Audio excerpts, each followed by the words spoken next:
La plupart des gens pensent que parce qu'ils arrivent à un certain âge, ils doivent obligatoirement perdre leurs facultés, la souplesse, la mémoire, etc.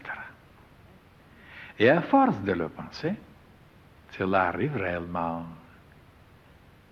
En réalité, d'après les initiés, la vieillesse est la meilleure période de la vie. Car des années de recherche et d'expérience, pensez-vous, leur ont apporté la lucidité, la sagesse, la paix et même la joie, et tous viennent s'instruire auprès d'eux, même les enfants sont attirés et les aiment.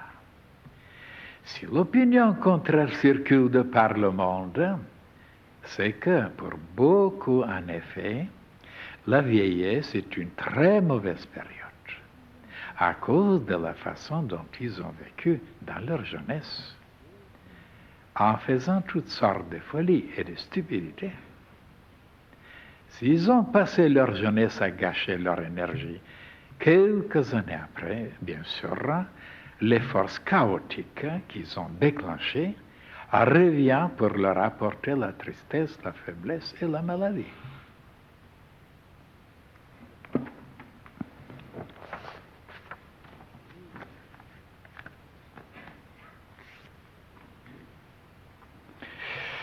Bien sûr qu'en lisant cette page, presque personne ne me croira. Personne ne s'arrêtera de ce qu'il nous raconte. La réalité, c'est comme ça. Le monde entier a constaté ça. Ça, oui. Le monde entier a constaté. Et ils ont raison. Mais ils ne savent pas pourquoi. C'est vrai, c'est ainsi. Et ils n'ont pas bien étudié. Ils constatent. Et pourquoi il y a d'autres à côté? Et c'est tout le contraire. C'est pendant la vieillesse qu'ils vivent une vie, la vraie vie. Mais il faut étudier ça aussi. Alors, on constatera aussi qu'en gâchant, en éparpillant, en dispersant, en perdant leur force dans des choses déraisonnables, dans des choses stupides, eh bien, ils finissent plus vite et ils attirent des choses négatives, des choses pénibles, des choses épouvantables. Et on ne doit pas être étonné après que la vieillesse, vraiment, c'est la période la plus triste, la plus terrible, la plus difficile. Et même si on vit une vie raisonnable, même si on vit une vie intelligente, quand même, il viendra un moment, la vieillesse viendra si on ne meurt pas avant. Et cette vieillesse, quand même, est liée avec l'affaiblissement, avec le rétrécissement, avec le durcissement, avec le raccourcissement de la vie, ainsi de suite. Et oui, et on peut retarder énormément cette période, et même partir de l'autre côté, sans être malade, sans souffrir, sans avoir de douleur, si on a vécu vraiment une vie sensée. Et c'est ça que la science doit étudier. Elle n'a pas bien étudié encore cette affaire-là. Elle s'occupe bien sûr des choses techniques, mécaniques, électroniques, alors cosmiques. Oh là là, tous sont passionnés, tous sont alors...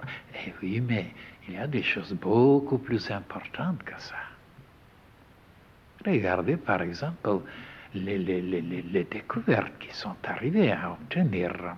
Regardez, c'est formidable. Et en même temps, mais ils ne sont pas capables d'empêcher les gaz d'asphyxier l'humanité tout entière.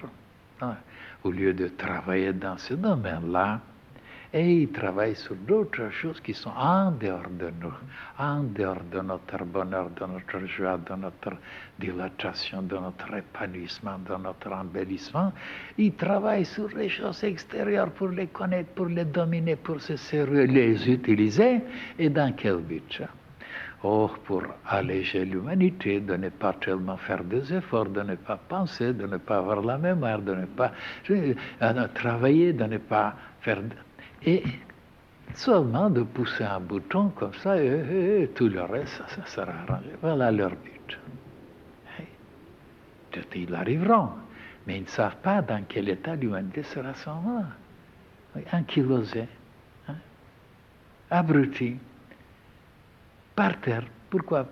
Parce qu'il n'y aura pas de développement, il n'y aura pas d'exercice, il n'y aura les machines qui calculeront, les machines qui feront tout, les robots, ainsi de suite, et l'homme périclitera, mais alors comme il faut. Voilà, on amène les gens justement pour faciliter le côté extérieur, le côté économique, le côté mécanique, et en dedans, on reste toujours un animal préhistorique, toujours un arbre, toujours un cruel, toujours alors un démon. Et pourquoi les humains ne voient pas les choses autrement? Pourquoi? Parce qu'ils n'ont pas de maître. Parce qu'ils n'ont jamais cherché la perfection, la vérité. Ils cherchent les possessions, ils cherchent l'argent, ils cherchent les pouvoirs, ils cherchent comment dominer, mais ils ne cherchent pas la perfection d'être parfait, parfait, parfait. Dans le cœur, dans l'intellect, dans l'âme, dans l'esprit, même dans le corps physique, ils ne cherchent pas ça. Ils cherchent les jouissances, les possessions, et de s'imposer avec la cruauté, l'injustice. Et bien alors, si c'est comme ça, ben vous verrez, au fur et à mesure de ce truc, ce que ça donnera. Tout le monde le saura maintenant d'ici quelque temps. Et si on se posait la question, c'est pourquoi c'est ainsi? Parce qu'il y avait quelque chose qui n'était pas au point, qui manquait. Prenez n'importe qui même dans la rue, tout le monde vous dira que ça ne marche pas, c'est pas bien, les choses ne sont pas comme... Mais alors le monde entier vous dira. Et personne ne vous dira comment ça peut marcher. Ils constatent seulement, ils ne savent pas les méthodes, les vraies. Et ils vous raconteront des histoires d'après leur point de vue erroné, petit, limité. Et alors, ils ne sont pas sûrs. Il n'y a que les initiés qui savent en réalité comment les choses peuvent s'arranger.